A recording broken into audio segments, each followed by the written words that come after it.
我常说一句话，人到了晚年，真正能依靠的只有3个人。这话可不是我吓唬你，这是我看了太多真实的案例总结出来的。你有没有发现，同样都是老年人，有的人越活越顺，越活越清爽，有的人越活越乱，越活越憋屈。这差别从哪里来？就从他依靠对了人还是依靠错了人来。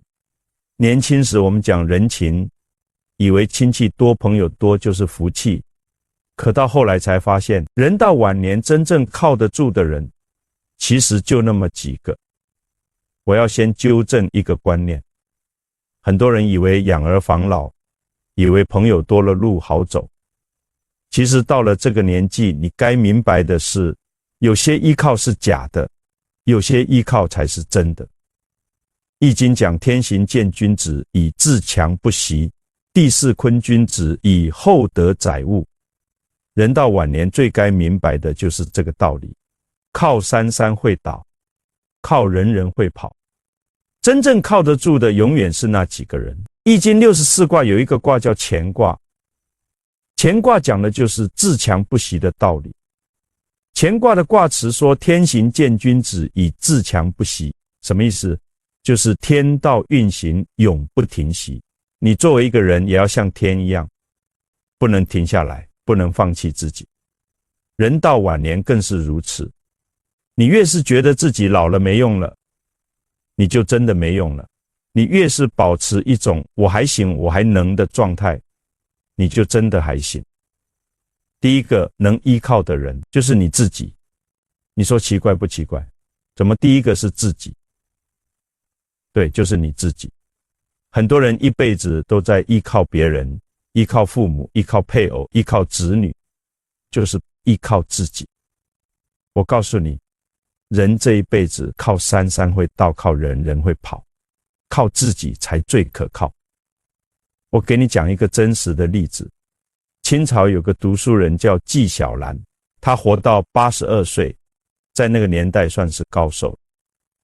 有人问他长寿的秘诀，他说了4个字：自强不息。他说，我从来不觉得自己老，我每天还在读书写字，还在思考问题，我的脑子一直在转，我的手一直在动，所以我就不会老。你看，这就是依靠自己的力量。他不是靠吃什么灵丹妙药，而是靠自己的精神状态。怎么依靠自己？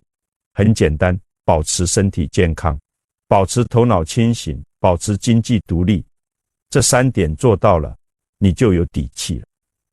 身体健康，你就不用麻烦别人照顾；头脑清醒，你就不会被人骗；经济独立，你就不用看人脸色。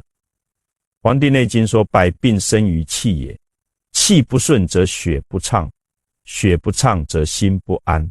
你到了晚年，身体的气血本来就开始走下坡路，这个时候最需要的是养气，而不是耗气。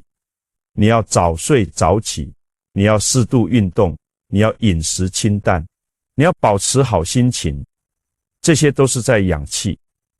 我认识一位老木匠，他70多岁了，还每天坚持做木工活，不是为了赚钱，是为了让自己的手不发抖，让自己的脑子不糊涂。他说，我一停下来，身体就开始衰退，精神就开始萎靡，很快就不行了。所以我要保持一种状态。什么状态？就是我还有用，我还能做事，我还能照顾自己，头脑清醒更重要。很多老人年纪大了，记性变差了，判断力也下降了，这个时候就容易被骗。你看现在多少老人被骗子骗了，买保健品的，买收藏品的，投资理财的，各种各样的骗局。为什么会被骗？就是因为头脑不清醒了。所以你要多动脑，多思考，不要让自己的脑子生锈了。经济独立就更不用说了，你手里有钱就有话语权。不是说钱能买到一切，但是没钱你真的什么都做不了。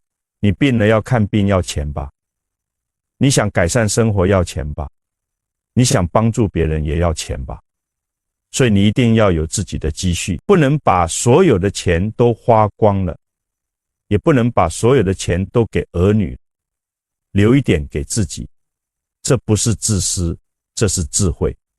易经里面有一卦叫既济卦，意思是事情已经完成了，成功了。但是既济卦后面紧接着是未济卦，意思是事情还没完成。这告诉我们一个道理，人生没有真正的完成。你不能说我年轻的时候奋斗过了，现在可以躺平了，不行的。你要一直保持一种未济的状态，就是还没有完成，还要继续努力。第二个，能依靠的人是你的老伴，这个很好理解。人到晚年，父母已经不在了，儿女有自己的生活，唯一能陪在你身边的就是你的老伴。夫妻本是同林鸟，这句话前面还有一句叫做百年修得同船渡，千年修得共枕眠。两个人能够成为夫妻是很大的缘分，一定要珍惜。易经里面有一卦叫咸卦，咸卦讲的就是男女感应夫妻之道。咸卦的卦辞说咸亨利贞，娶女吉。什么意思？就是说男女相互感应，这是很好的，但是要守正道，要以正当的方式结合，这样才吉利。夫妻之间也是这样，要互相感应，互相理解，互相扶持。我见过很多老夫妻吵了一辈子，但是谁也离不开谁。有人说这是习惯，我说这是真爱。真正的爱不是轰轰烈烈，而是细水长流。两个人能够吵一辈子还在一起，这才是真本事。你看那些年轻时候海誓山盟的，到老了能在一起的有几个？有一对老夫妻，老头得了重病，生活不能自理，老太太就日夜照顾他，喂饭喂药，擦身洗澡，从来没有怨言。有人问他，你不累吗？他说累啊，怎么不累？但是我想当年我生孩子的时候，他也是这样照顾我，现在轮到我照顾他了，这是应该的。你看，这就是夫妻之道，不是说谁欠谁的，而是相互的付出，相互的照应。所以我说，人到晚年，老伴是你最大的依靠。你们年轻的时候可能有很多朋友，很多应酬，但是到了晚年，真正陪在你身边的就是你的老伴。这个时候你一定要珍惜，不要再因为一些小事争吵，不要再计较谁对谁错。两个人能够相伴到老，这本身就是一种福气。但是这里我要提醒你一点，珍惜老伴等于完全依赖老伴，你还是要保持自己的独立性，不能什么事都指望老伴。为什么？因为老伴也会老，也会病，也会有力不从心的时候。如果你完全依赖老伴，老伴一旦不行了，你怎么办？所以你要做到的是两个人互相扶持，而不是一个人拖累另一个人。易经里面讲究中庸之道，不偏不倚，无过无不及。夫妻之间也要讲究这个道理，太疏远了不行，太依赖了也不行，要保持一个适当的距离和亲密度，这样两个人才能长久的相处下去。第三个能依靠的人是你的子女。注意我说的是能依靠，不是应该依靠。很多人一辈子辛辛苦苦养孩子，就是希望老了能够依靠孩子。告诉你，这个想法要改一改，不是说孩子不应该照顾父母，而是说你不能把所有的希望都放在孩子身上。易经里面有一卦叫家人卦，讲的是家庭之道。家人卦的卦辞说家人利女贞，什么意思？就是说家庭和睦关键在于女性要守正道，但是这里面还有一层意思，就是家庭成员之间要各司其职，各尽其责。父母有父母的责任，子女有子女的责任，不能颠倒。现在很多父母从孩子小的时候就开始为他们操心，操心他们的学习，操心他们的工作，操心他们的婚姻，操心他们的子女，好像孩子永远都是孩子，永远都需要父母操心。我告诉你，这样做是害了孩子，也害了自己。孩子要学会独立父母也要学会放手。孟母三迁的故事大家都知道，孟子的母亲为了孩子的教育3次搬家，但是你知道吗？孟母最厉害的不是3迁，而是断机教子。孟子小时候逃学回家，孟母正在织布，他二话不说就把织了一半的布剪断了。孟子很惊讶，问为什么？孟母说，你读书半途而废，就像我这布织了一半剪断了一样，前功尽弃。从那以后，孟子再也不敢逃学了，最后成为一代大儒。你看，孟母教育孩子不是溺爱，不是包办，而是让孩子明白道理，让孩子学会坚持，这才是真正的爱，真正的教育。所以你要从小培养孩子的独立能力，让他知道父母不会永远照顾他，他要学会照顾自己，甚至将来要学会照顾父母。但是这里面有一个度的问题，你不能完全不管孩子，也不能管得太多。易经讲究阴阳平衡，过犹不及。你要找到一个平衡点，既给孩子自由，又给孩子指导，既让孩子独立，又让孩子知道家庭的温暖。所以我说，子女是你能够依靠的人，但是这个依靠是有条件的。什么条件？就是你要先教会孩子怎么独立，怎么负责任。如果你从小就教惯孩子什么都依着他，那么等你老了，你想依靠他，他也依靠不了，因为他自己都不会照顾自己，怎么照顾你？而且你要明白一个道理，孩子是独立的个体，他有自己的生活，自己的家庭，自己的事业。你不能要求孩子把所有的时间和精力都花在你身上，这是不现实的，也是不合理的。你能期望的是孩子在你需要的时候能够出现，能够帮助你，这就够了。易经里面讲究天地人三才之道，人在天地之间，既要顺应天道，又要立足地道，还要完善人道。父母和子女关系也是这样，既要遵循自然规律，孩子长大了要离开父母，这是天道，又要考虑现实情况，父母老了需要照顾，这是地道，还要讲究人情，互相关心，互相扶持，这是人道。但是这里我要特别强调一点，依靠子女不等于绑架子女。什么叫绑架子女？就是你用养育之恩来要挟孩子，逼着孩子按照你的意思来生活，这是最要不得的。你养育孩子是你作为父母的责任，不是孩子欠你的。孩子孝顺你是他的情分，不是他的义务，你要分清楚这一点。我见过很多老人天天挂在嘴边的，就是我把你养这么大，你就应该怎么怎么样。我告诉你，这样说是不对的。你这样说，孩子心里会不舒服，你自己心里也不会好受。为什么？因为你把亲情变成了交易，把爱变成了债务，这样一来，原本好好的亲子关系就变味了。易经里面讲，德不配位，必有灾殃。什么意思？就是说你的德行要配得上你的位置。作为父母，你的德行是什么？是爱，是包容，是无私。如果你用养育之恩来要挟孩子，你就失去了这个德行，你的位置就坐不稳。孩子表面上可能会听你的，但是心里是不服气的。这样的孝顺是假孝顺，靠不住的。所以你要做的是让孩子心甘情愿的孝顺你，而不是逼着他孝顺你。怎么让孩子心甘情愿？很简单，你要做一个值得尊敬的父母。什么叫值得尊敬？就是你要有自己的修养，有自己的格局，不要斤斤计较，不要唠唠叨叨，不要干涉孩子的生活。你做到了这些，孩子自然会尊敬你，自然会孝顺你。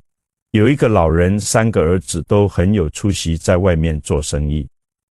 老人自己一个人在老家生活得很好，每天种种菜，养花，日子过得很悠闲。儿子们每年都回来看他好几次，每次回来都给他带很多东西。有人问老人，你有什么诀窍让3个儿子都这么孝顺？老人说，我没有什么诀窍，我就是给他们添麻烦。我自己能做的事情自己做，不能做的也不勉强，从来不要求他们必须怎么样。儿子们看我生活的好，自然就放心了，也就更愿意回来看我了。你看，这就是智慧。这个老人明白一个道理，依靠子女不是让子女养你，而是让子女在精神上有个依靠，让他们知道无论走到哪里，家里还有一个人在惦记着他们，关心着他们。这样的父母子女怎么会不孝顺呢？易经里面有一卦叫归妹卦，归妹是嫁女儿的意思。这一卦告诉我们，女儿长大了要嫁人，这是天经地义的事情。父母不能强留，同样的道理，儿子长大了要成家立业，父母也不能束缚。你要学会放手，学会接受孩子离开你的事实。只有你放手了，孩子才能真正成长，才能真正有能力照顾你。所以我说的这三个人，自己、老伴、子女，看起来很简单，其实每一个都有很深的道理。你要依靠自己，就要自强不息，保持身体健康，头脑清醒，经济独立。你要依靠老伴，就要善待老伴，珍惜这份缘分，相互扶持。你要依靠子女，就要从小培养孩子的独立能力，不要绑架孩子，要让孩子心甘情愿的孝顺。这三个人缺一不可，又互相关联。你自己好了，老伴跟着你也好，子女看到你们这样也会跟着学。你和老伴关系好了，子女也会跟着学。将来他们对待自己的配偶也会这样。你和子女关系好了，自己和老伴也会更开心。所以这是一个良性循环。但是我要提醒你，这三个人虽然重要，但是排序是有讲究。第一位永远是你自己，没有你自己，其他都是空谈。你想想看，如果你自己都不能自理，整天躺在床上，老伴要照顾你，子女要照顾你，他们得多累。而且你自己也不好受，什么事都要依靠别人，这样活着有什么意思？所以你一定要把自己放在第一位。但是这个第一位不是自私，而是自爱。你爱自己，才能更好的爱别人，才能更好的被别人爱。易经里面讲，治天佑之急，无不利。什么意思？就是说你自己做好了，老天都会帮助你。还有什么不吉利的呢？第二位是老伴。为什么把老伴放在子女前面？因为老伴是陪你最久的人，也是和你关系最密切的人。夫妻是一体的，你们要一起面对晚年的各种问题，一起享受晚年的时光。子女虽然重要，但是他们有自己的生活，不可能时时刻刻陪在你身边。所以你要把老伴看得重一些，多关心老伴，多照顾老伴。第三位才是子女。不是说子女不重要，而是说你不能把所有的希望都寄托在子女身上。子女有子女的人生，你有你的人生，不能混为一谈。你能期望的是子女在你需要的时候能够帮助你，能陪伴你，但是不能要求子女为你放弃他们自己的人生。这个排序很多人是颠倒，他们把子女放在第一位，把老伴放在第二位，把自己放在最后。这样做的结果是什么？就是子女压力很大，老伴被忽视，自己也不快乐。所以一定要把顺序摆正，先爱自己，再爱老伴，最后才是子女。易经里面讲究位序，每个人都有自己的位置，每个位置都有自己的职责。你是父母，你的职责是养育子女，教育子女，但是不包括替子女生活。子女是子女，他们的职责是孝顺父母，赡养父母，但是不包括为父母牺牲自己的人生。老伴是老伴，你们的职责是相互扶持，相互照顾，共度余生。把这些关系理清楚了，你就知道该怎么做了。很多人之所以晚年过得不好，就是因为把这些关系搞混了，把顺序搞反了，把责任搞错了。所以我今天跟你讲这些，就是希望你能够明白这个道理，不要走弯路。那么具体怎么做呢？我给你几点建议，这些建议都是从易经的智慧里面来的，也是我这么多年观察人生得出的结论。第一，保养身体，这是根本。易经讲究根基，万事万物都要有根基。人的根基就是身体，身体不好，什么都谈不上。你看现在很多老人年轻的时候拼命工作，不注意身体，到老了一生病，天天往医院跑，钱也花了不少，罪也受了不少，还拖累家人，这是何苦呢？所以你从现在开始就要注意保养身体，不要等到老了再后悔。怎么保养？很简单，规律作息、合理饮食、适当运动、保持好心情，这4点做到了，你的身体就不会太差。易经讲究阴阳平衡，你的生活也要平衡，不要太过，也不要不及。该吃的时候吃，该睡的时候睡，该动的时候动，该静的时候静，这就是平衡。还有一点很重要，就是定期体检。很多老人不愿意去体检，觉得没病找病，这是错误的想法。体检是为了早发现问题，早治疗，防患于未然。你不去体检，问题就不存在了吗？不是的，问题还在那里，只是你不知道而已。等到发现的时候，往往就晚了。所以一定要定期体检，有问题及时处理。第二，经营感情，这是纽带。你和老伴的感情不是说结了婚就永远变了，感情是需要经营的。怎么经营？很简单，多沟通，多理解，多包容。不要因为生活的琐事就争吵不休，不要因为一点小矛盾就耿耿于怀。易经里面讲2人同心其利断金，2个人心往一处想，力往一处，使什么困难都能克服。但是要做到同心，就要多沟通。你心里想什么，要跟老伴说，不要闷在心里。老伴心里想什么，你也要去了解，不要自以为是。很多夫妻之间的矛盾，就是因为缺乏沟通，误会越积越深，最后无法化解。还有就是要多理解，多包容。人都有缺点，都有不足，老伴也一样。你要学会接受老伴的缺点，不要老想着改变对方。你想改变对方，对方也想改变你，最后谁也改变不了，谁反而弄得不愉快。不如互相包容，求同存异，这样才能和谐相处。第三，培养子女，这是投资。注意我说的是培养，不是溺爱。很多父母分不清培养和溺爱的区别，以为给孩子最好的就是爱孩子，其实不是。真正的爱是教会孩子怎么面对人生，怎么解决问题，而不是替孩子包办一切。易经里面讲蒙以养正，圣功也。什么意思？就是说从小培养孩子的正确观念，这是最重要的教育。你要教会孩子什么是对的，什么是错的，什么该做，什么不该做，不要等到孩子长大了再去教育，那时候已经晚了。还有就是要培养孩子的独立能力，让孩子学会自己的事情自己做。你不能永远保护孩子，孩子总有一天要面对社会，要独立生活。如果你从小不培养他的独立能力，将来他怎么面对社会，怎么照顾自己，又怎么照顾你？第四，保持学习，这是进步。很多人一到老了就觉得不需要学习了，这是错误的。学习是一辈子的事情，活到老学到老。你不学习就会跟不上时代，就会和年轻人产生隔阂，就会被社会淘汰。易经讲穷则变，变则通，通则久。什么意思？就是说事物到了尽头就要变化，变化了才能通达，通达了才能长久。人也是一样，你要不断学习，不断变化，才能适应这个社会，才能和子女有共同语言。你不要觉得自己老了学不动了，学习不一定是读书写字，你可以学习怎么用手机，怎么上网，怎么和年轻人沟通，这些都是学习，只要你愿意学，什么时候都不晚。第五，保持独立，这是尊严。这个独立包括2个方面，一个是经济独立，一个是人格独立。经济独立前面已经说过了，就是你要有自己的钱，不要完全依靠子女。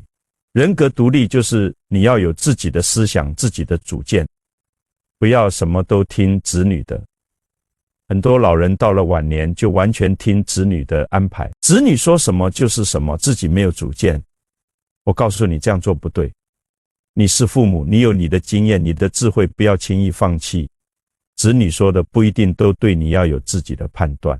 当然也不是说子女说什么你都反对，而是要有选择地接受。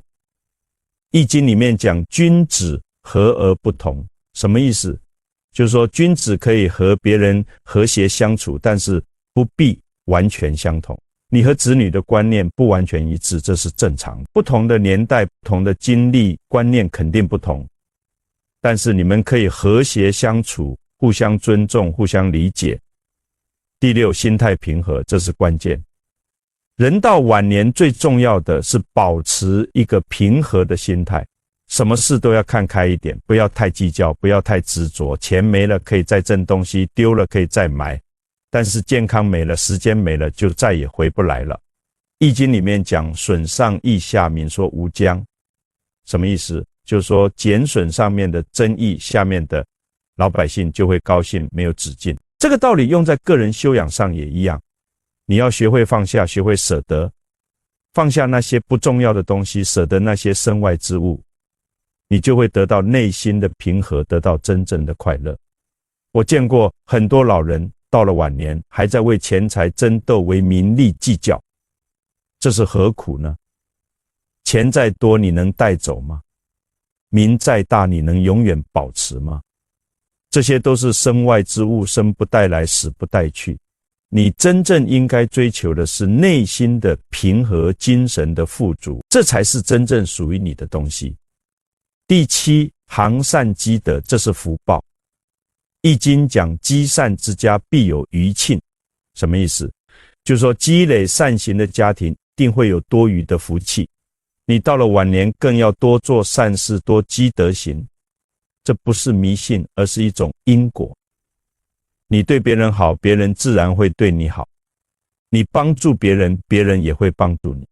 而且行善积德不仅是为了得到福报，更重要的是为了内心的安宁。你做了好事，帮助了别人，你自己心里也会高兴。这种快乐是金钱买不到的。而且你做了好事，子女看在眼里，他们也会跟着学。这就是言传身教。有一个老人每天都去公园打扫卫生，有人问他，你这么大年纪了还做这个干什么？他说，我就是想做点力所能及的事情，让这个世界变得更好一点。后来这个老人生病了，公园里的人都去看他，给他送吃的送用的，让他很感动。你看，这就是行善积德的福报。所以我说，人到晚年一定要多做善事，多帮助别人。不要觉得自己老了做不了什么大事，善事不分大小，只要是发自内心的都是好的。你给别人一个微笑，说一句温暖的话，都是善事。第八，淡泊名利，这是境界。易经里面讲，夫大人者，与天地合其德，与日月合其明，与四时合其序，与鬼神合其吉凶。什么意思？就是说，真正的大人物是和天地一样有德行，和日月一样光明，和四时一样有序，和鬼神一样知道吉凶的这种境界很高，但是我们可以向这个方向努力。人到晚年更要淡泊名利，不要再为那些虚名浮利而烦恼。你年轻的时候为事业奋斗，为家庭操劳，现在该是享受生活的时候了。不要再去争什么比什么。你看那些真正活得好的老人，他们都有一个共同点，就是心态平和，争不抢。我认识一位退休的老教授，他年轻时在大学里很有名气，退休后有很多单位请他去讲课，去做顾问，给的钱也不少，但是他都拒绝了。他说，我现在只想做自己喜欢的事情，读书，写字，养花，不想再为名利奔波了。有人说他傻，这么好的机会不要。他笑着说，我不傻，我知道什么对我最重要。你看，这就是境界。他明白到了这个年纪，最重要的不是赚多少钱，有多大名气，而是内心的平静和快乐。易经讲，知止而后有定，定而后能静，静而后能安，安而后能虑，虑而后能得。你知道什么时候该停下来，你才能定下心来。心定了才能静，静了才能安，安了才能思考，思考了才能有所得。所以人到晚年一定要学会知止，知道什么时候该停下来，不要再像年轻时那样拼命往前冲。你已经走了大半辈子了，该停下来歇歇了，该享受一下生活了。这不是消极，这是智慧。第九，保持兴趣，这是活力。很多老人退休后就觉得没事可做了，整天无所事事，这样很快就会衰老。你一定要保持自己的兴趣爱好，有事情做才有活力，有活力才能保持年轻。易经讲生生之谓易，什么意思？就是说生命在于运动，在于变化，你不能停下来，停下来就是死亡。所以你要保持一种生生不息的状态，要有自己的兴趣爱好，要有自己想做的事情。你可以养花种草，可以练书法画画，可以下棋打牌，可以跳舞唱歌，可以旅游摄影，只要是你喜欢的健康的都可以做。不要觉得自己老了做这些没意思，恰恰相反，正因为你老了才更应该做这些，因为这些能让你保持活力，保持年轻。我认识一位老太太，她70多岁了还在学画画，有人笑她这么大年纪了学这个有什么用？她说我不是为了有用，我是为了开心。她每天都画几个小时，画得很投入很快乐。你看她的精神状态比很多年轻人都好。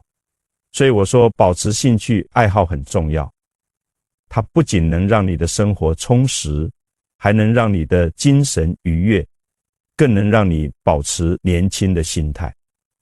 易经讲君子终日前夕惕若厉无咎，什么意思？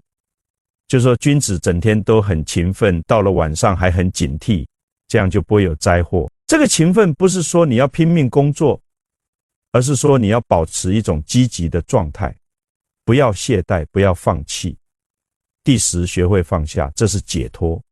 人到晚年最难的就是放下，放下过去的荣耀，放下过去的恩怨，放下对子女的期望，放下对生活的执着。很多老人就是因为放不下，所以活得很累很痛苦。易经讲亢龙有悔，什么意思？就是说龙飞得太高了就会后悔，因为高处不胜寒，而且飞得太高就会摔得很惨。这告诉我们一个道理，凡事都要有度，不要太执着，不要太贪心，该放下的时候就要放下。你年轻时的荣耀已经过去了，不要老是沉浸在过去的辉煌里，那样只会让你更痛苦。你要接受现在的自己，接受自己已经老了的事实，这不是认输，这是面对现实。你和别人的恩怨也该放下了。人生苦短，何必计较那么多？你恨一个人最痛苦的是你自己，因为你把那个人放在心里，他占据了你的心灵空间，让你不得安宁。你放下了，你的心就空了，就能装下更多美好的东西。对子女的期望也要放下，不要总想着子女要怎么样怎么样，他们有他们的人生，你不能替他们活。你能做的就是支持他们，鼓励他们，但是不要强迫他们按照你的意思来。对生活的执着也要放下，不要总想着要得到什么，要达到什么目标，顺其自然就好。易经讲无为而无不为，什么意思？就是说你不刻意去做什么，反而什么都能做成。这是一种境界，一种智慧。我认识一位老和尚，他说人生就像握沙子，你握得越紧，流失得越快，你松开手沙子，反而留在手心。这个比喻很形象，告诉我们要学会放下，放下了反而能得到更多。所以人到晚年一定要学会放下，放下那些不属于你的东西，放下那些让你痛苦的东西，放下那些你控制不了的东西。你放下了，你就自由了，你就解脱了。第11，珍惜当下，这是智慧。很多人总是活在过去或者未来，要么沉浸在过去的回忆里，要么担心未来的事情。就是不活在当下。我告诉你，过去已经过去了，未来还没有来，你能把握的只有当下。易经讲时成六龙，以御天，什么意思？就是说要顺应时势，把握时机。当下就是你的时机，你要珍惜当下的每一天每一刻，不要浪费。你和老伴在一起的时间还有多少？你能看到子女的时间还有多少？你能享受生活的时间还有多少？这些都是有限，所以你要珍惜，不要等到失去了才后悔，那时候已经晚了。我见过很多老人，他们总是说等以后怎么样怎么样，等退休了要去旅游，等有钱了要去享受，等子女成家了要去做自己喜欢的事。可是等来等去，等到最后什么都没做成，因为身体不行了，时间不够了，机会错过了。所以不要等，现在就做，当下就做。你想去旅游就去，你想学什么就学，你想做什么就做，不要给自己留遗憾。易经讲君子胀气于身，待时而动，但是这个待时不是无限期的等待，而是在准备好了之后，抓住机会立刻行动。第12，感恩惜福，这是修养。人到晚年更要懂得感恩，感恩生命，感恩家人，感恩朋友，感恩社会。你能活到这个年纪本身就是一种福气，你要珍惜，要感恩。易经讲天地之大德曰生，什么意思？就是说天地最大的恩德就是给予生命，你有生命就有一切，所以你要感恩生命，要好好活着，不要糟蹋自己的身体，不要浪费自己的时间。你要感恩家人，感恩老伴陪你走过这么多年，感恩子女孝顺你照顾你，感恩父母养育你教育你。虽然父母可能已经不在了，但是你要记住他们的恩情，要把这份恩情传递给子女。你要感恩朋友，感恩那些在你困难时帮助过你的人，感恩那些在你孤独时陪伴过你的人。人生得一知己足矣。如果你有几个真心的朋友，那是你的福气，要珍惜。你要感恩社会，感恩这个时代，让你能够安享晚年，感恩国家的养老政策，让你有保障。不要总是抱怨社会不公，要看到好的一面，要懂得感恩。易经讲厚德载物，什么意思？就是说你的德行要厚重，才能承载福气。感恩就是一种德行，你懂得感恩，你的德行就厚重了，你就能承载更多的福气。我认识一位老人，他每天早上起来第一件事就是感恩，感恩又活了一天，感恩身体还健康，感恩家人还在身边。他说这样做让他每天都很开心，觉得生活很美好。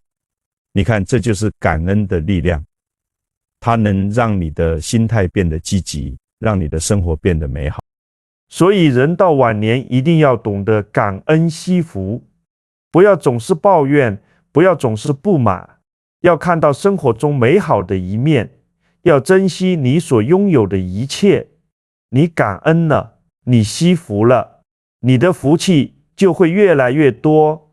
说到这里，我想再强调一遍，人到晚年真正能依靠的就是这3个人，自己、老伴、子女。但是这个依靠是有顺序的，第一是自己，第二是老伴，第三才是子女。你把这个顺序搞清楚了，你的晚年生活就不会乱。为什么要把自己放在第一位？因为你自己好了，别人才能好。你想想看，如果你自己都照顾不好自己，整天生病，整天需要人照顾，老伴要照顾你累坏了，子女要照顾你也累坏了，这样大家都不好。但是如果你能照顾好自己，身体健康，精神好，老伴就轻松了，子女也放心了，大家都好。所以你一定要把自己照顾好，这不是自私，这是对家人负责。易经讲修身齐家治国平天下，修身是第一位的，你自己修好了，家才能齐，国才能治，天下才能平。为什么要把老伴放在第二位？因为老伴是陪你最久的人，是和你最亲密的人，你们是一体的，你好，老伴才能好，老伴好，你才能好。而且老伴是你晚年最重要的伴侣，你们要一起面对晚年的各种问题，一起享受晚年的时光。所以你一定要善待老伴，要珍惜这份缘分，不要因为生活的琐事就争吵，不要因为一点小矛盾就冷战，要多沟通，多理解，多包容。易经讲二人同心，其利断金。你们同心了，什么困难都能克服。为什么要把子女放在第三位？不是说子女不重要，而是说你不能把所有的希望都寄托在子女身上。子女有子女的生活，你不能要求他们为你放弃自己的生活。而且你把子女放在第三位，反而对子女好，因为你不会给他们太大的压力，他们反而会更孝顺你。所以你要做的是培养好子女，让他们有能力照顾自己，有能力照顾你，但是不要过分依赖他们。你要给他们空间，让他们有自己的生活，这样他们才会更愿意回来看你，更愿意照顾你。易经讲天地之道，贞观者也；日月之道，争明者也。什么意思？就是说天地的规律是正固的，日月的规律是正明的，人也要遵循规律，要按照正确的顺序来做事，这样才能顺利。所以你要记住这个顺序，自己、老伴、子女，你按照这个顺序来安排你的晚年生活，你就不会乱，你的晚年就会过得好。最后我想说，人到晚年其实是人生最好的时光，你不用再为事业奔波，不用再为生计发愁，你可以做自己喜欢的事情，可以享受生活。但是前提是你要做对几件事，照顾好自己，善待老伴，培养好子女，保持好心态。易经讲元亨利贞，什么意思？元是开始，亨是通达，利是和谐，贞是正固。你的晚年生活也要做到这4点，有一个好的开始，照顾好自己，保持通达，和老伴子女关系好，做到和谐，心态平和，守住正道，不做违背良心的事。你做到了这些，你的晚年就会过得好，你就会成为一个有福气的老人。而这一切的基础，就是你要明白真正能依靠的是哪些人，要把这些关系处理好。记住，人到晚年真正能依靠的只有3个人：自己、老伴、子女。把这3个人照顾好了，你的晚年就有保障了。但是这个照顾不是单向的，而是相互的。你照顾好自己，老伴和子女就轻松了。你善待老伴，老伴就会善待你。你培养好子女，子女就会孝顺你。这是一个良性循环。你做好了你的部分，别人自然会做好他们的部分。易经讲天行健，君子以自强不息；地势坤，君子以厚德载物。你要像天一样自强不息，不要因为年纪大了就放弃自己。你要像地一样厚德载物，要有包容心，要能承载福气。你做到了这2点，你的晚年就会过得好，你就会成为一个真正有福气的老人。愿你能明白这些道理，愿你能做到这些事情，愿你的晚年生活安稳祥和，健康长寿，福气满满。